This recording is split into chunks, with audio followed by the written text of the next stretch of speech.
దేవుని వాక్యం చదువుకుందాము. మలాకి గ్రంథము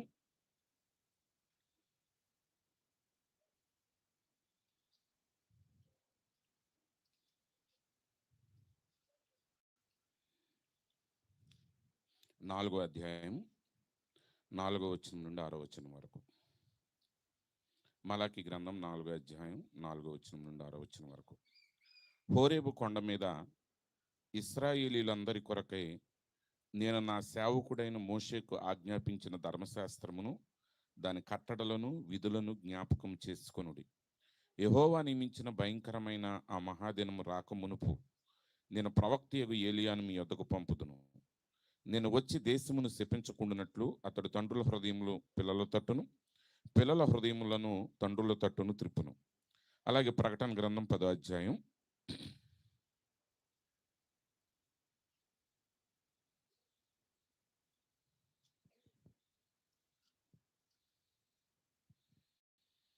1వ వచనం. బలిష్ఠుడైన వేరొక దూత పరలోకం నుండి దిగివచ్చుట చూచితిని. ఆయన మేఘము ధరించుకుని ఉండెను.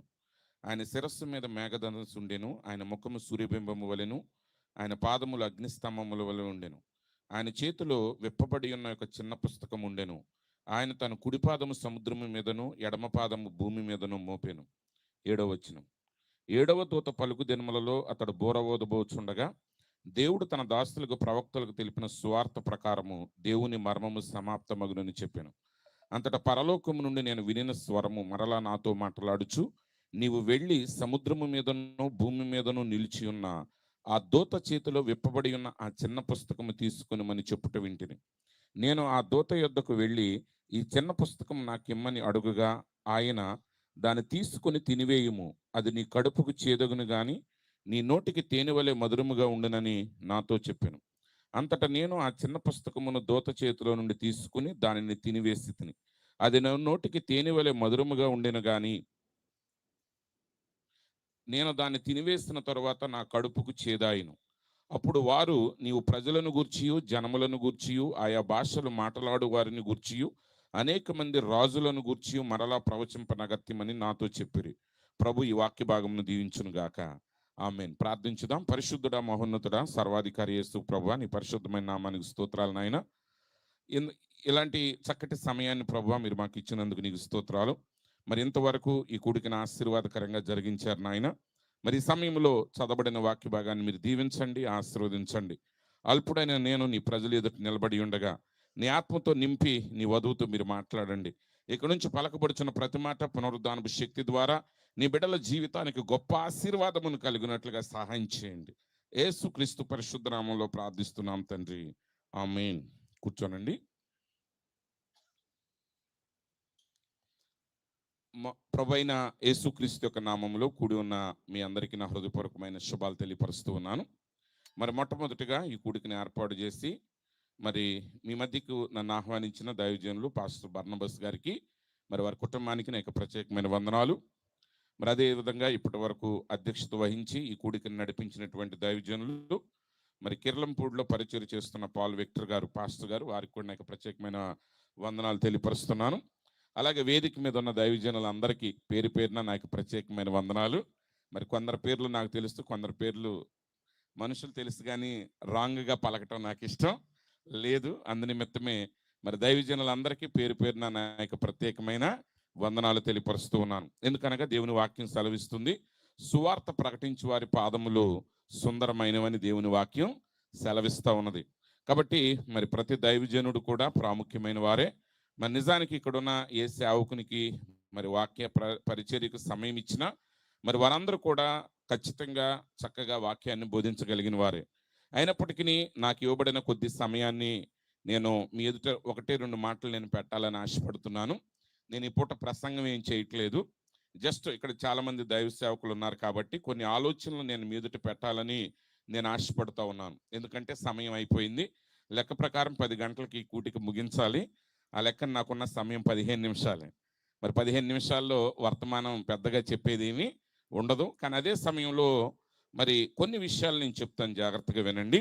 మరి మొట్టమొదటిగా దైవజనులు మరి బర్నబాస్ గారు మరి ద్వారా ఇది ఏర్పాటు చేయబడిన ఈ పరిచర్య కొరకు మీరు ప్రార్థన చేయండి. మరి మీలో కొద్ది మందికి తెలిసి ఉండొచ్చు, నేను కొన్ని పుస్తకాలు తర్జుమా చేశాను. ఎందుకంటే నేనే చేశానని చెప్పుకోవటం నాకు ఇష్టం లేదు. ఎందుకంటే చేపించిన వాళ్ళు ఎవరు నా పేరు అందులో రాయలేదు కాబట్టి ఈ పుస్తకం నేను చేశాను అంటాం నాకు ఇష్టం లేదు. ఇదైనా బర్నబస్ గారు ప్రజలందరి ముందు ప్రకటించారు కాబట్టి ఓకే, వెరీ గుడ్, సరే మంచిది. మరి యాక్చువల్గా నేను తర్జుమా చేసిన పుస్తకాల్లో చాలా ఆసక్తి కలిగి, అంటే యాక్చువల్గా నేను తర్జుమా బుక్స్ చేయకూడదు అని ఆపేసుకున్న తర్వాత నేను చేసిన పుస్తకాలు ఏంటంటే ఫ్యామిలీ ఆల్టర్ 3 పార్టులు చేశాను. అది ఎందుకు చేశానంటే కేవలం జస్ట్ ఇలాంటి వాక్యం తప్పక తెలుగు ప్రజలకు అందాలి అనే ఒకే ఒక ఉద్దేశంతో మరి ఎన్ని రాళ్ళు పడినా ఎన్ని కువిమర్శలు వచ్చినా ఆ 3 బుక్స్ తప్పకుండా చేశాను. అలాగే సహజాతీతం 5 పార్టులు తర్జుమా చేయటం జరిగింది. మొదటి 3 పార్టులు మాత్రమే మరి ప్రింట్ చేయబడ్డాయి. ఆ మొదటి పుస్తకం రాసిన ఆయన తర్జుమా చేసిన దైవజనులు ఎవరంటే పాస్టర్ కట్టుపల్లి డానియల్ గారు, కుంటమక్కల్లో పరిచర్య చేస్తారు. మరి ఇప్పుడు వారు ప్రభునందు నిద్రించారు. మొదటి పుస్తకం ఆయన చేశారు. సహజాతీతం, బాలుడు అతని లేమి, ఆ బుక్ చేసింది పాస్టర్ కట్టుపల్లి డానియల్ గారు. రెండో పుస్తకం నుంచి 2, 3, 4, 5 బుక్స్ నేను చేశాను. 6వ బుక్ చాలా పెద్దదన్నమాట, 680 పేజీలో ఎంతో ఉంటుంది. అది చేయటం చాలా కష్టం. అంటే 100 పేజీలు బుక్ చేయడానికే 2-3 నెలలు 5 నెలలు పట్టింది. కాబట్టి 680 పేజీలు చేయాలంటే 1 సంవత్సరం పైన పడుతుంది. అందుకనే దాన్ని ఆపివేయటం జరిగింది. సరే, ఏది ఏమైనప్పటికీ మరి నేను ఇంకా అవి చేసిన తర్వాత అక్కడ కొన్ని చేశాను, కానీ మరి కొన్ని కారణాల వలన అది చేయటానికి నాకు ఆసక్తి లేదు. అయితే మరి ఒక నిర్ణయం నేను ఒకటి తీసుకున్నాను, పలానా విధంగా చేద్దామని. నేను అది ఆలోచిస్తున్న సమయంలో మరి బర్నబస్ గారు మరి ఆలోచన చెప్పారు. సరే బ్రదర్, మంచిది, తప్పకుండా ఇది సరైన మార్గంలో నడిచినంతకాలం తప్పకుండా నా సహాయం ఉంటుంది అని నేను చెప్పడం జరిగింది.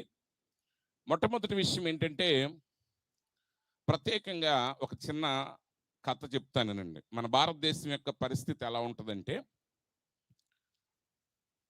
మన భారతదేశం అనగానే ప్రతి దేశంలో కొన్ని ఆచారాలు ఉంటాయి. ప్రవక్త చెప్పాడు, జర్మనీ దేశంలో జర్మనీ ఆత్మ ఉంటుంది, అమెరికా దేశంలో అమెరికా ఆత్మ ఉంటుంది, భారతదేశంలో భారతదేశపు ఆత్మ ఉంటుంది. అది వధువులో కూడా అదే ఆత్మ వస్తుంది.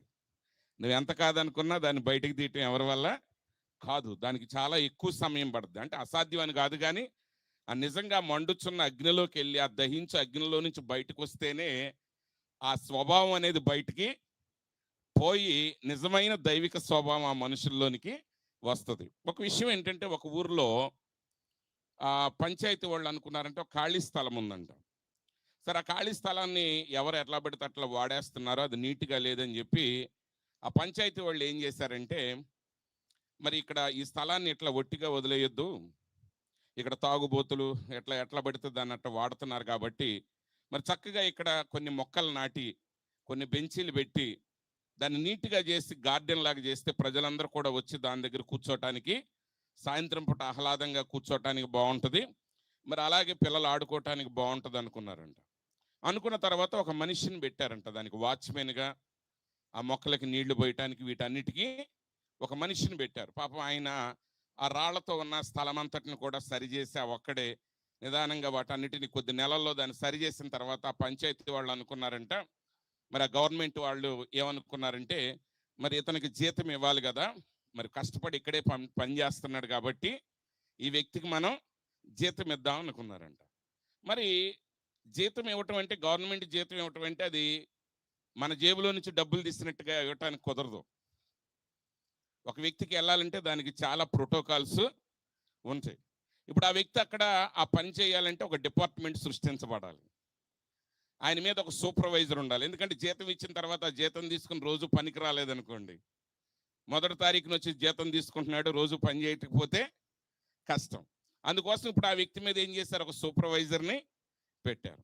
ఆ సూపర్వైజర్ని పెట్టిన తర్వాత ఆయన మీద ఒక అకౌంటెంట్ ఉండాలి, ఎన్ని రోజులు పని చేస్తున్నాడు, ఎన్ని రోజులు సెలవు తీసుకుంటున్నాడు, ఎప్పుడు జీతం తీసుకుంటున్నాడు అనేది. వాళ్ళిద్దరి మీద ఒక మేనేజర్ ఉండాలి. వాళ్ళిద్దరి మీద ఎవరు ఉండాలండి, ఒక మేనేజర్ ఉండాలి. వీడి కూలి 5,000 అయితే మరి సూపర్వైజర్ కూలి 5,000 కట్ట చేస్తాడు, వాడికి 50,000 ఇవ్వాలి. అకౌంటెంట్ చేయాలంటే వాడు బీకామ్ చదివి ఉండాలి, సిఏనో ఏదో చదివి ఉండాలి, వాడికి ఒక 40,000 50,000 ఉండాలి. మళ్ళీ దీనిని అడిట్ చేయడానికి ఇంకోటి కావాలి, లేకపోతే వీళ్ళిద్దరు మాయ చేస్తారు. అందుకే గవర్నమెంట్ ఆఫీసుల్లో ఏదైనా ఈవెన్ ఒక స్కూల్లో ఒక 50 రూపాయలు రావాలన్నా సరే దాని మీద ఇద్దరు సంతకాలు ఉండాలి. ప్రిన్సిపాల్ గారి సంతకం ఒకటే చెల్లుబడి కాదు, ఒక 50 రూపాయలు డ్రా చేయాలన్నా. దీనికి ఎవరు కావాలి? ఒక ఎడిటర్ కావాలి. వీళ్ళందరూ అయిన తర్వాత మొత్తం చివరికి తేలింది ఏంటంటే ఒక 15 మంది ఎంప్లాయీస్ చేరారంట. ఎంతమంది చేరారండి? 15 మంది ఎంప్లాయీలు చేరారు. వీడికి ఇచ్చే కూలి 5,000 నెలకి, కానీ వీళ్ళకయ్యే జీతాలు మొత్తం 7 లక్షలు. ఒక సంవత్సరం అయిన తర్వాత గవర్నమెంట్ అందంట అక్కడ ఒక పార్క్ నడపడానికి 7,05,000 రూపాయలు అవుతుందా, డబ్బులు ఎక్కువ ఖర్చు పెడుతున్నారు, కాస్ట్ కటింగ్ చేయమన్నారంట. ఏం చేయమన్నారండి? కాస్ట్ కటింగ్ అంటే ఖర్చు తగ్గించాలి. దానికోసం ఏం చేశారంటే 5,000 రూపాయల జీతగాన్ని తీసేస్తారంట.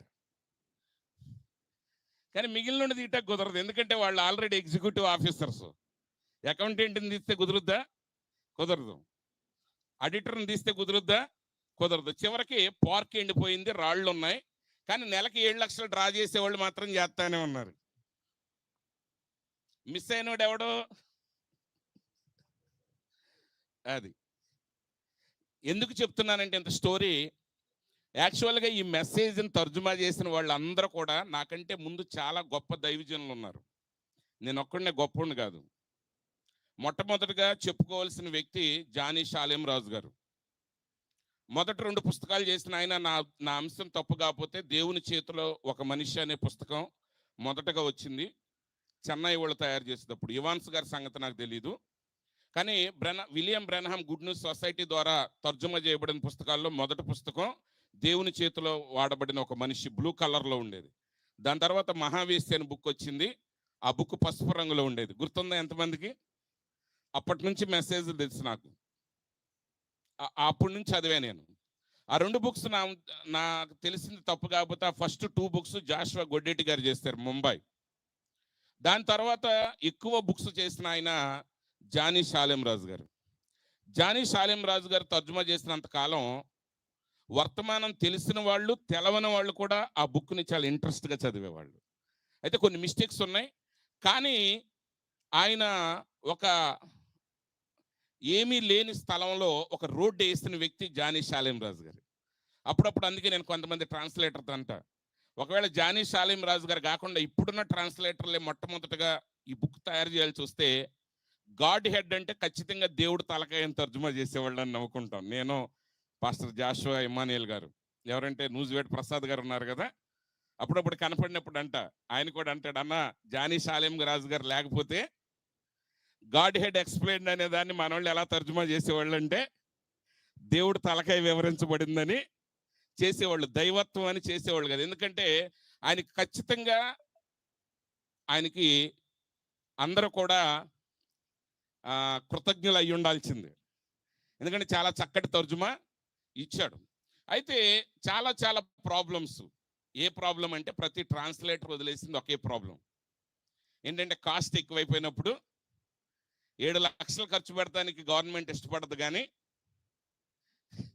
5,000 లేపేసేస్తారు. ఇప్పుడు ఏముంటుందంటే ప్రతి నెల 5,000, సంవత్సరానికి 60,000 మిగిలిందంటది. అది పరిస్థితి అన్నమాట. కాబట్టి ఇప్పుడు కూడా అంటే ఈ మాట నేను చెప్పడానికి ఇష్టపడట్లేదు, కానీ ఒక విషయం గుర్తుపెట్టుకోండి, దశంభాగాలు తీసుకుని కానుకలు తీసుకునే పాస్టర్ ఎలా కూలోడు కాదో తర్జుమాదారుడు కూడా కూలోడు కాదు. నేను బుక్స్ ఎందుకు తర్జుమా చేయటం నిదానించానంటే, మరి సంఘకాలాల్లో ఒక సంఘకాలపు దూత మార్టిన్ లూథర్. యాక్చువల్గా నేను తర్జుమా తగ్గించడానికి గల కారణం అది. ఫస్ట్ ఆఫ్ ఆల్ డబ్బులు కాదు, లేకపోతే అంటున్నారని కాదు. ఆయన ఏమన్నాడంటే translation is not the job of an unbeliever అన్నాడు. అంటే తర్జుమా చేసే పని ఒక అవిశ్వాసిది కాదు. అంటే దీని అర్థం ఏంటంటే ఒక సేవ చేయాల్సి వచ్చిన వాడు దేవుని పిలుపు ఎలా కలిగి ఉండాలో, ఒక తర్జుమాదారుడు కూడా ఖచ్చితంగా దేవుని పిలుపు కలిగి ఉండాలి. అతడు ఒక విశ్వాసి అయి ఉండాలి. కానీ ఒక విశ్వాసి, పిలుపు కలిగిన వాడు చేయాల్సిన పని ప్రతివాడు చేయగలిగినప్పుడు దాన్ని పిలుపు కలిగిన వాడు చేయటంలో ప్రయోజనం లేదు. దానిని బట్టే ఇంకా చాలా మంచి దైవ సేవకులు ఉన్నారు, తర్జుమా చేసేవాళ్ళు. వాళ్ళు 1-2 పుస్తకాలు చేసి వెనక్కి ఎందుకు వచ్చేసారంటే, ఒక పిలుపు కలిగిన వాడు చేయాల్సిన పనిని పిలుపు లేని వాడితో చేపించుకోవటానికి కూడా జనాలు ఇష్టపడినప్పుడు ఆ పిలుపు కలిగిన వాడు చేయటంలో దానివల్ల ప్రయోజనం ఏమీ లేదు. అది ఒక పాయింట్. తర్వాత బర్నబాస్ గారు చెప్పినప్పుడు ఒక ఆయన అన్నాడంటే, డబ్బులు ఎంత అడుగుతున్నాడు, ఎంత ఇస్తున్నామని. హల్లెలూయా. నో ప్రాబ్లం, 5000 కట్ చేయండి, నో ప్రాబ్లం. అదేం చూపిస్తుందంటే భారతీయ ఆత్మ. అదేం ఆత్మ అండి? భారతీయుల ఆత్మ. రాన్ మెలోవా గారు భారతదేశం వచ్చినప్పుడు ఆయన ఒక బుక్ చూపించాడు, గుర్తుందా? గుంటూరులో. ఆ బుక్ ఖరీదు 1000 రూపాయలు 1200, నాకు ఎగ్జాక్ట్ గుర్తులేదు. ఆయన ప్రతి అంశం మీద ఆయన వివరణ ఇచ్చుకుంటూ వచ్చాడు. ప్రవక్త ఏం చెప్పాడు అనే దాని మీద సేవకులకు ఉపయోగపడుతుందని 100 పుస్తకాలు వచ్చినాయి. 100 పుస్తకాలు తిరిగి వెళ్ళిపోయినాయి అనుకుంటున్నాను నేను. ఎవరికి వల్ల ఒక ఆయన అన్నాడు, యేసు దేవుడు ఉచితంగా ఇవ్వమన్నాడు కాబట్టి ఉచితంగా ఇవ్వాలి. కానీ ఆయన ప్రింటింగ్ ఉచితంగా వస్తుందా? ఫ్యామిలీ ఆల్టర్ తర్జుమా చేశాను. ఒక్కొక్క బుక్ చేయడానికి 6 నెలల పైన పట్టింది నాకు. హల్లెలూయా. అది మీరు ఒక పేజీ అనుకుంటారు, కానీ అది ఒక వర్తమానం. ఒక్కొక్క పేజీలో ఉన్నది ఒక వర్తమానం. అయితే మీరు చూడండి, మీ దగ్గర డైరీలు ఉన్నాయి కదా అందరి దగ్గర, పాటలు రాసుకోవటానికి. ఖాళీ పేజీల మీద గీతలు కొట్టిన డైరీలో 500, 1000 రూపాయలు ఉన్నాయి. కానీ అంత వర్తమానం ఉన్న ఆ పుస్తకాన్ని పెంచినప్పుడు మొదటి పుస్తకం 120 రూపాయలకు అమ్ముడాక చాలా పుస్తకాలు ఆగిపోయినాయి. 365 పేజీల ఫ్యామిలీ ఆల్టరో మళ్ళీ లెగిస్తే పద్దాక ఓన్లీ బిలీవ్ ఎత్తబడతాం. ఓకే, ఎట్లా ఎత్తబడతావు? దేవుని కొరకు నువ్వేం చేయకుండా. హల్లెలూయా. నువ్వు ఖచ్చితంగా నువ్వు జ్ఞానాన్ని కొనాలని ఉంది, తర్జుమాని కాదు. ఈవెన్ బుక్స్ చేయకుండా మానేసే దానికి కూడా కారణం అది. కాబట్టి ఆ బుక్ని కొనటానికి చాలా ఇబ్బందులు అయినాయి జనాలకి. 120 రూపాయలు బెదరు, 120 రూపాయలు ఎందుకైంది? పేజీకి ఎంత అయింది, బైండింగ్ గుడికి ఎంత అయింది, తర్జుమాదారుడికి ఎంత అయింది, శామ్యుల్కి ఎంత అయింది, అంత ఖర్చు అవుద్దా, నిజమేనా అని ఎంక్వైరీలు. అదే మీరు వెళ్ళి ఖాళీ డైరీ కొనండి, 150 రూపాయలు కాదు కదా, 200. 300 ఏంటండి, 500 ఇవ్వండి. ఎగ్జిక్యూటివ్ డైరీ ఇవ్వండి. వాడు ఖాళీ పేపర్లు మీకు పెట్టిస్తాడు, 1000 రూపాయలు ఇచ్చి వస్తారు. కానీ రాన్ మెలోవా గారు మెసేజ్ హ్యాండ్ బుక్ తీసుకొస్తే ఒక్కడ తీసుకోలే, మళ్ళీ 100 ప్రశ్నలు వేశారు. ఏం చేస్తున్నారు? ఒకవేళ ఇక్కడ పుస్తకాలు అదే పుస్తకం పంచిపెట్టామనుకోండి ఫ్రీగా, ఒక్కొక్క ఆయన 10 తీసుకెళ్తాడు. ఒక్కడే ఉంటాడు ఇంట్లో, ఆయన 10 పట్టుకుపోతాడు. కానీ అది డబ్బులు అన్నావు అనుకోండి, 10 మంది ఉన్నవాడు కూడా ఒక్కడు కొనడు. నువ్వు కొనన్నా, నీ దగ్గర నేను తీసుకుంటానంటారు. అంటే ఇది ఏం చూపిస్తుందంటే దేవుని వాక్యానికి మీరు విలువ ఇవ్వట్లేదు, అంతే. మిగతాటన్నిటికి ఖర్చు పెడతారు మీరు, సరే అది మీ ఇష్టం. ఎందుకంటే ఆ ప్రేరేపణ అనేది హృదయం అంతరంగం నుంచి రావాలి. అయినప్పటికీ ఈ వాక్యం ఎందుకు తర్జుమా చేస్తున్నామో తెలుసా? ఈ వాక్యాన్ని ఎందుకు పంపిస్తున్నామో తెలుసా? నేనే కాదు, తర్జుమా చేసే వాళ్ళందరూ ఎందుకు చేస్తున్నారంటే, పేరు కలిగిన వర్తమానపు విశ్వాసులకి ఎంతమంది రక్షించబడతారో లేదో తెలియదు, కానీ అప్పుడప్పుడు చెత్త కుప్పల్లోకి వెళ్ళినైనా చదివి మారేవాళ్ళు కొంతమంది ఉంటారు. అందుకోసం ఈ వాక్యం ప్రకటించబడుతుంది. హల్లెలూయా. కాబట్టి లేకి బుద్ధిని బయట పెట్టొద్దు ఎవరు కూడా ఏం పెట్టొద్దండి? లేకి బుద్ధిని బయట పెట్టొద్దు. క్రైస్తవుడు ఎప్పుడు కూడా లేకిగా మాట్లాడకూడదు. అయితే ఒకటి, ఈ తర్జుమాలో ఏ మిస్టేక్ ఉన్నా ఖచ్చితంగా నేను ఆహ్వానిస్తున్నాను. ఆమేన్. నేను పరిపూర్ణుడు అని చెప్పను, కానీ పరిపూర్ణమైన తర్జుమా ప్రజలకు అందాలి, అది మా ధ్యేయం. ఒకవేళ ఇది నేను తప్పు చెప్తే, బ్రదర్ అక్కడ పొరపాటు జరిగిందంటే ఖచ్చితంగా తప్పు ఒప్పుకుని ఆ తప్పును సరిచేసి వధువుకి సరైన మార్గంలో పంపిస్తాం. అది మాత్రం నేను హామీ ఇస్తున్నాను. హల్లెలూయా. తర్వాత రెండోది చెప్పాను కదా, డబ్బు అనేది ఇంపార్టెంట్ కాదు. మీరు ఎట్లా అంటున్నారు కానీ, అంటే మళ్ళీ అది లైవ్లో వెళ్తుంది కాబట్టి మరి చెప్పకూడదు, అయినా చెప్తున్నాను. ఒక ఆయన మాత్రం నన్ను కలిసి చాలా పెద్ద డబ్బు ఆఫర్ చేశాడు. ఖచ్చితంగా నేను చేస్తాను, మీరు చేయండి అన్నాడు. నేను చెప్పాను, నేను తర్జుమా ఆపేశాను, నేను చేయనని చెప్పాను. హల్లెలూయా. ఖచ్చితంగా చాలా పెద్ద డబ్బు ఆఫర్ చేశాడు, నేను చేయనన్నా. కానీ ఇప్పుడైనా ఎందుకు చేస్తున్నానంటే డబ్బు కొరకో దేని కొరకో కాదు. నా ఆలోచన కొద్దిగా ఉంది ఒక మైండ్లో, అది ప్రజలకు అందించాలి. అయితే అన్నీ మనం అందరిలాగా అందించలేం. ఇప్పుడు చాలామంది దైవ సేవకులు ఉన్నారు. మరి ఇంకొక మాట చెప్పాలంటే మన అప్పాడి శామ్యూల్ గారిని కూడా మనం మెచ్చుకోవాలి. ఎందుకంటే మరి William Branham good news society కానీ వాయిస్ ఆఫ్ గాడ్ రికార్డింగ్స్ కానీ బుక్స్ ఆపేస్తున్నప్పుడు ఆయనే మరి సొంత నిర్ణయాన్ని బట్టి ఒక ఆలోచన చేసి ఈ వాక్యం ప్రజలకు ఎలాగైనా అందాలి అనే ఉద్దేశంతో మొట్టమొదటిగా నువ్వు తిరిగి జన్మించటమనే వర్తమానం పుస్తకాన్ని వారు తర్జుమా చేయటం జరిగింది. మరి వారి ద్వారా చిన్న చిన్నగా అనేక మంది లేచి 1, 2, 3 చేసిన వాళ్ళు ఉన్నారు, 10 చేసిన వాళ్ళు ఉన్నారు. ఓకే, ఒక మ్యాచ్ జరిగింది అనుకోండి, 380 ఆస్ట్రేలియా కొడితే ఇండియా 380 టెండూల్కరే కొట్టలేకపోవచ్చు. టెండూల్కర్ 200 కొట్టవచ్చు, గంగూలీ 50 కొట్టవచ్చు. కానీ 1, 2 తగ్గినప్పుడు ఆ బౌలర్లో ఒక్కొక్కడు ఒకటైనా కొట్టాలి. ఈ ఒకటి కొట్టకపోతే 200కి విలువ లేదు. అర్థమైందండి? 380 రన్స్కి 381 కొట్టాలి. కానీ సచిన్ టెండూల్కర్ గారు, రాహుల్ ఇంకిద్దరు ఎవరో ఉన్నారు పెద్ద పెద్ద ప్లేయర్లు, బడా ప్లేయర్లు. కానీ వాళ్ళు 370 దాకా తీసుకొచ్చి వదిలేరు అనుకోండి, ఈ బౌలర్ల కింద పడితే ఒక్కొక్కడు 1, 2, 3 అట్ట కొట్టుకుంటే ఏం చేయాలి? ఆ 10, 12 కంప్లీట్ చేయాలి. కాబట్టి మా పార్టీ ఏంటంటే ఆ 10లో 1, 2 రన్స్ కొడతామే మా ఉద్దేశం. హల్లెలూయా. ఎందుకంటే సచిన్ టెండూల్కర్లు కొట్టేది ఖచ్చితంగా కొట్టాల్సిందే. సెంచరీలు, అర్ధ సెంచరీలు, డబుల్ సెంచరీలు వాళ్ళు కొడితేనే అవుతుంది. గంగూలీ గారు కూడా సెంచరీలు కొట్టాలి. కానీ just as the tile Ender లాగా 1, 2 రన్స్ కొట్టడానికి మేము వచ్చాం. కాబట్టి ప్రార్థన చేయండి. ప్రతి సేవకుడి యొక్క పరిచర్య మీ ప్రయోజనం కొరకే. హల్లెలూయా. ఎవరు చేసినా అది మీకు అల్టిమేట్ ప్రయోజనం. చివరగా దాని ప్రయోజనం పొందేది వధువు. కాబట్టి వధువుగా ఆ వాక్యాన్ని మీరు స్వీకరించండి, ఆ వాక్యాన్ని మీరు ధ్యానించండి, ఆ వాక్యం మీద మీరు గౌరవాన్ని ఇవ్వండి. ఎందుకంటే దేవుని ప్రవక్త అన్నాడు, నువ్వు గౌరవించకపోతే ఒక మనిషి యొక్క ప్రయోజనాన్ని నువ్వు పొందలేవు. ఒకసారి ఆయన దగ్గరికి ఒక డాక్టర్ గారు, ఒక విశ్వాసి వచ్చాడు. ఆయన అన్నాడు, అయ్యా, నా భార్యను అనేక మంది డాక్టర్ల దగ్గరికి తీసుకెళ్తున్నాను, నా భార్యకి తగ్గట్లేదు, నీకు తెలిసిన డాక్టర్ గారు ఎవరన్నా ఉంటే రిఫర్ చేయమన్నాడు. అప్పుడు బ్రెన్హామ్ గారు అన్నాడు, డాక్టర్ కూడా పాస్టర్ లాంటోడే. నువ్వు పాస్టర్ని గౌరవిస్తేనే ఆ పాస్టర్ నీకు ఎలా మేలు చేయగలడో, ఒక వైద్యుడిని కూడా నువ్వు నమ్మితేనే ఆ వైద్యుడి వల్ల నువ్వు ప్రయోజనాన్ని పొందగలవు. కాబట్టి ముందు డాక్టర్లను మార్చడం కాదు, డాక్టర్ని గౌరవించి ఆయన చెప్పిన మాటలు విని ఆయన ప్రకారంగా నడవండి, అప్పుడు నీకు స్వస్థత కలుగుతుందని చెప్పాడు. ఈ కాలం యొక్క వర్తమానం కూడా అదే. ఈరోజు మేఘం వచ్చింది. ఈ మేఘం గురించి మనందరం కూడా చాలా గొప్పగా చెప్పుకుంటున్నాం. ఇది గొప్ప కార్యమే. అయితే నేను చరిత్ర జోలికి వెళ్ళట్లేదు. ఎందుకంటే కొన్ని కార్యాలు వాటి యొక్క నిజ భావాన్ని మనం తెలుసుకోలేకపోతే ప్రయోజనం లేదు.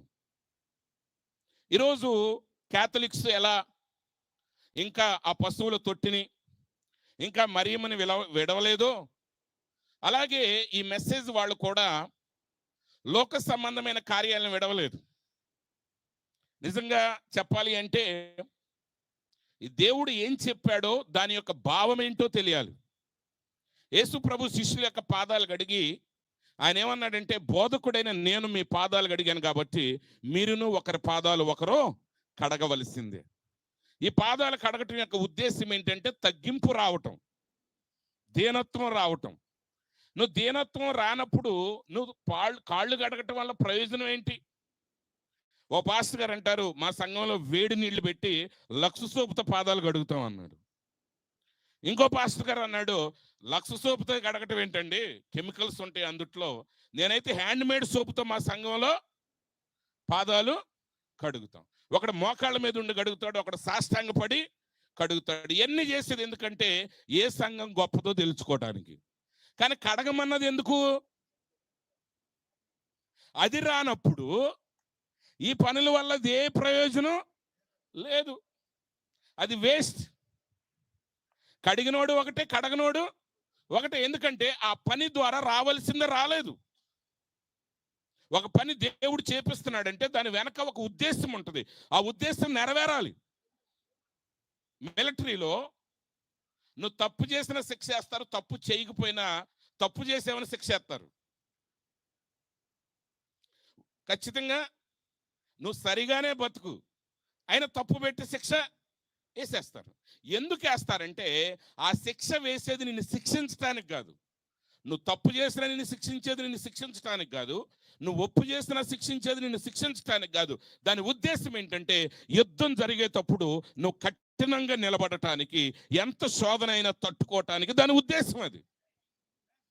ఎప్పుడో యుద్ధం జరుగుద్దో లేదో కూడా ఎవరికి తెలియదు. కానీ ఒకరోజు జరిగే యుద్ధానికి 10 సంవత్సరాల వాళ్ళని ఏం చేస్తారంటే కఠినమైన శిక్షల గుండా నడిపిస్తారు. ఈరోజు దేవుడు కొన్ని సంఘటనలు మనకి తీసుకొచ్చేది ఎందుకంటే మన లోపల ఉన్న కార్యాలు బయటికి తీసుకురావటానికి.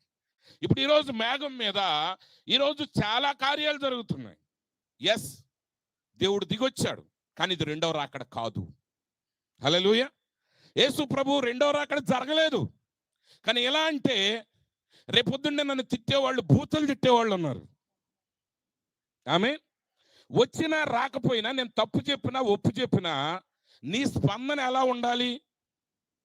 నువ్వు నిజంగా మారు మనసు పొందిన వాడైతే నీ స్పందన మారు మనసు పొందిన వాళ్ళలాగా ఉండాలి. నువ్వు నిజంగా రెండవ రాకడ జరిగిందా జరగలేదనే పాయింట్ని పక్కన పెట్టి ఆ రోజు మేఘంలో దేవుడు దిగొచ్చి ఏం చేశాడు అనేది నీకు తెలియకపోతే దానివల్ల ప్రయోజనం లేదు. ఆ 7 దూతలు దిగొచ్చినప్పుడు, ఆ పిరమిడ్ ఆకారంలో ఏర్పడినప్పుడు సహోదరుడు బ్రహ్నాం గారు వాటి మధ్యకి ఎత్తబడ్డాడు. అక్కడ ఆయనకి ఆ మర్మాలు బయలుపరచబడ్డాయి. ఆ మర్మాలను తీసుకుని వచ్చి ఆయన ఏం చేశాడంటే 7 ముద్రల యొక్క ప్రత్యక్షతలుగా ఆ జెఫర్సన్ విల్లో వాక్యాన్ని బోధించాడు. అంటే ఇప్పుడు పాయింట్ మేఘం కాదు, ఆ మేఘంలో వచ్చిన ఆయన మనకి ఏం చెప్పాడు అనేది ముఖ్యం. ఒక ఆయన అంటాడు, ఆయనకంటే జెండాకున్న పొగరు ఉంటుందంట. జెండాకు పొగరే ఉండదు. ఏ దేశం జెండాకు పొగరే ఎక్కడ ఉంటుంది? అది పొగరు జెండాకు ఉండదు, ఆ దేశంలో ఉన్న మనుషులకు ఉంటుంది. దేశానికి పొగరు కలిగిన వాళ్ళు ఉంటే జెండాకు పొగరు ఉంటుంది. వీళ్ళు సన్నాసులు అయితే దానికి పొగరు ఉండదు. జెండాకి ఏం లేదు, కానీ జెండా దాని పొగరును దాని ఘనతను నిలబెట్టేది మనిషి. హల్లెలూయా. ఇప్పుడు యేసు ప్రభు దిగొచ్చాడు. ఆయన బలిష్ఠుడైన దూతగా దిగొచ్చాడు. ఆయన సిద్ధపడిన వధువును కొనుక్కోవటానికి పెండ్లి కుమారుడిగా రాలేదు. ఆయన ఎలా వచ్చాడు? బలిష్ఠుడైన దూతగా దిగొచ్చాడు. ఆయన చేతిలో తెరవబడిన పుస్తకం ఉన్నది. ఆయన ఒక కాలుని సముద్రం మీదను, ఒక కాలుని భూమి మీదను పెట్టాడు. ఆయన మేఘము ధరించుకున్నాడు. మేఘం ఆయన కాదు, మేఘం ఆయన కాదు, ఆయన మేఘాన్ని ధరించుకున్నాడు. ఆయన వేరు, మేఘం వేరు. మేఘాన్నే దేవతలాగా చేసేసారు జనాలు. ఈరోజు పెంతెకొస్తోళ్ళు మిగిలిన వాళ్ళు సిలువని, ఆ కొయ్యని ఎలా ఆరాధిస్తున్నారో ఈరోజు మేఘాన్ని కూడా ఆరాధిస్తున్నారు. కానీ ఆ మేఘము లోపల ఉన్న ఆయన వచ్చి ఏం చెప్పాడో దాన్ని తెలివిగా పక్కన పెడుతున్నారు. ఎందుకంటే అది తింటే చేదవుద్ది కడుపు. ఈ వర్తమానాన్ని ఎవడైనా నిజంగా స్వీకరిస్తే అది ముందు వాడిని గద్దెస్తుంది, వాడి జీవితాన్ని తలకిందులు చేస్తుంది, అతన్ని కదిపేస్తుంది, అతన్ని సరిచేస్తుంది. కానీ మాట్లాడినంతసేపు ఇతరుల మీద బాణాలు వేస్తే చాలా తీయగా ఉంటుంది. ఇప్పుడు మీ అందరి మీద కామెంట్స్ చేయటం తేలికే. నేను ఒక్కడనే, ఇక్కడ 20 మంది సేవకులు ఉన్నారు, 20 మంది మీద కామెంట్ చేయొచ్చు. కానీ ఏళ్లలో ఏ ఒక్క సేవకుడు నా మీద కామెంట్ చేస్తే నేను తట్టుకోలేను. ఇక సర్పసంతానం, దొంగలు, ఆళ్ళు వీళ్ళని తిడతాను. అప్పుడు మాట్లాడటానికి అర్హత ఉందా వాడికి? కామెంట్స్ చేసేవాడి కామెంట్ ఒకటి చేస్తే ఓర్చుకోలేని స్వభావం కలిగిన వాడికి కామెంట్ చేసే అర్హత ఎక్కడిది? ఇక్కడ దీనివల్ల ఏం జరుగుతుంది? ఇవన్నీ అపవాది యొక్క కార్యాలు. అసలు విషయాన్ని మరుగుపరచడానికి అపవాది ఏం చేస్తున్నాడంటే అక్కర్లేని గొడవలు సృష్టిస్తున్నాడు. ఎప్పటి నుంచో మేఘాన్ని అందరూ నమ్ముతున్నాం. బలిష్ఠుడైన దూత దిగొచ్చాడని నమ్ముతున్నాం. కానీ ఇప్పుడు సాతానుడు ఏం చేయాలంటే, అరే వచ్చింది రెండో రాకడా, కానీ ఎత్తబడుట అవ్వలేదు. ఎత్తబడుట అయ్యేది రెండో రాకడ, ఒకటే పాయింట్ అది. ఆయన మధ్యాకాశంలో దిగొస్తాడు, సిద్ధపడిన వధువును కొనిపోతాడు. యూదుల యొక్క పెళ్లి ప్రకారం మళ్ళీ చాలా మంది మళ్ళీ ఇదా అనొచ్చు, అంటే అవన్నీ తట్టు పెట్టడానికి నాకు సమయం లేదు, సమయం వచ్చినప్పుడు నేను చెప్తాను. కానీ ఇక్కడ ఒక విషయం గమనించండి, దేవుడు ఆయన దిగొచ్చాడు. కానీ ఎలా వచ్చాడంటే ఆయన ఆత్మరూపుగా దిగొచ్చాడు. ఆయన ఆ 7 దూతల సమూహంలో ఉండి ఆ 7వ సంఘకాలం యొక్క దూతకి ఆ వాక్యాన్ని సంపూర్తిగా ఇచ్చాడు. 7 ముద్రలు తెరిచిన వాడు ప్రభు అయిన యేసుక్రీస్తు. ఆయన గొర్రెపిల్ల. ఆ గ్రంథాన్ని తెరవటానికి కాదు, ఆ గ్రంథాన్ని పట్టుకోవటానికి కానీ, దాన్ని ఓపెన్ చేయటానికి కానీ యోగ్యుడు ఎక్కడా ఎవడు లేడు. ఆకాశంలో లేడు, భూమి మీద లేడు, భూమి అగాధంలో లేడు. ఆ గ్రంథాన్ని తెరిచిన వాడు ప్రభు అయిన యేసుక్రీస్తు. ఇప్పుడు ఆయనే బలిష్ఠుడైన దూతగా దిగొచ్చాడు ఆ గ్రంథాన్ని తీసుకుని. ఇక్కడ మీరు చాలా జాగ్రత్తగా గమనించాల్సింది ఏంటంటే, వధువు వర్తమానాన్ని ప్రవక్త నుండిగా తీసుకునేది. ఆ బలిష్ఠుడైన దూత దిగొచ్చి ఆయన ఒక కాలుని భూమి మీద, ఒక కాలుని సముద్రం మీద పెట్టి నిలబడ్డాడు. ఇక 7 ఉరుములు అన్నీ మీకు తెలిసినవి. ఆ తెరబడిన గ్రంథం ఆయన చేతిలో ఉన్నప్పుడు అక్కడ ఏమనుందంటే, 7వ దూత పలుకు దినములలో అతడు బోరవోదబోచుండగా దేవుడు తన దాసులకు ప్రవక్తలకు తెలిపిన సువార్త మర్మము సమాప్తమగును. అంటే ఆ సువార్త మర్మము నెరవేరుతుంది. అంటే అసలైన మనిషి కుమారుడు ఒక మానవుడిలో ప్రత్యక్షపరచబడుతున్నాడు. కానీ ఆయన దేవుడు కాదు. బ్రహ్మం గారు, ఇక్కడే మీరు చాలా జాగ్రత్తగా గమనించాలి. దేవుడు వేసుకున్న తెర ప్రవక్త. కానీ ఒక పురుషుడు ఆ విత్తనాన్ని నాటాలంటే తన తెరను తీయాలి. హల్లెలూయా. అంతవరకే చెప్తున్నాను నేను వివరించడానికి, ఎందుకంటే ఇక్కడ చాలా మిక్స్డ్ మల్టిట్యూడ్ కనపడుతున్నారు. ఆ నిజమైన బీజాన్ని ఇచ్చేది ప్రభువైన యేసుక్రీస్తు, తెర కాదు. అందుకే 7వ దూత పలుకు దినాల గురించి మాట్లాడిన తర్వాత అప్పుడు ఇంకొక స్వరం వినబడుతుంది. ఏంటంటే, ఆ సముద్రం మీదను భూమి మీదను కాలు పెట్టి నిలబడిన బలిష్ఠుడైన చేతిలో నుండి ఆ చిన్న పుస్తకాన్ని నువ్వు తీసుకోమని యోహానుకు చెప్తున్నాడు. ఇది ఎప్పుడు జరుగుద్ది? 7వ దూత పలుకు దినములలో. సహోదరుడు మంచి సాక్ష్యాన్ని చెప్పారు. ఇలాంటి సాక్ష్యాలు చాలా ఉన్నాయి, చాలా మంది చెప్పారు. హల్లెలూయా. ఆయనకి అప్రత్యక్షత ఎందుకు వచ్చిందంటే, ఆల్రెడీ ఇంకొకడు పలికేశాడు, ఆటోమేటిక్గా రాలాది.